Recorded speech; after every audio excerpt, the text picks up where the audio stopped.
Thank you, Mr. Chairman. I certainly would like to take this opportunity to, excuse me, welcome our distinguished VSO stakeholders here today. Your insight is always and continues to be invaluable. And Dr. Clancy, I appreciate you and your team being here with us today as well. I look forward to hearing from you on how VHA intends to continue to meet veterans' health care needs with this budget request. However, it would be unreasonable for me to ignore the current state of affairs at the District of Columbia's VA Medical Center, a facility that for all intents and purposes should be considered a crown jewel of VA facilities. A little over a week ago, VA's Office of Inspector General issued 40 recommendations that would not only improve the operations at the DC hospital, but provided lessons learned for medical facilities nationwide.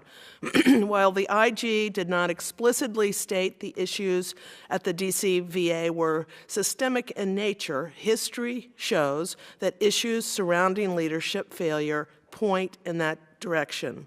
My fears were further confirmed when VA placed VA medical centers in VISN 1, 5, and 22 under VA Central Office receivership. Dr. Clancy, your experience implementing significant changes throughout VHA following the Phoenix waitlist crisis makes you uniquely positioned to ensure VA quickly corrects course in these 3 VISNs. I would urge you to ensure that the lessons learned from the Phoenix crisis and any relevant subsequent events are applied in VISNs 1, 5, and 22.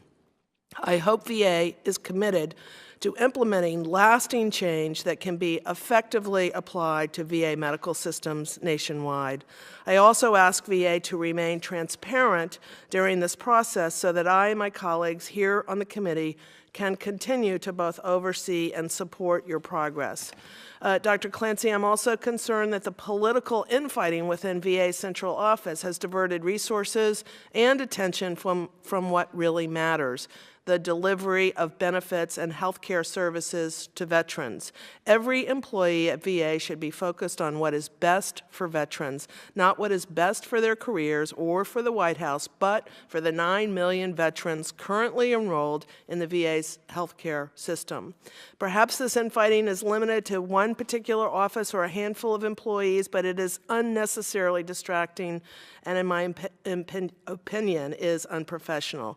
We can see that within your fiscal 19 budget request, VHA intends to vastly improve the delivery of health care by accomplishing many significant goals. Members of this committee on both sides of the aisle want VA to succeed in achieving each of these goals. I'm hopeful that today's conversation will result in a better understanding of how VHA's budget request will support the accomplishment of these incredibly important goals. Goals that I strongly support, like the expansion of mental health services, continued support of women veterans, and the development of IT infrastructure capable of supporting the 21st century high-performing VHA our veterans deserve. To each of our witnesses, I am thankful for your participation and look forward to hearing your comments. Thank you, Mr. Chairman, and I yield back the balance of my time.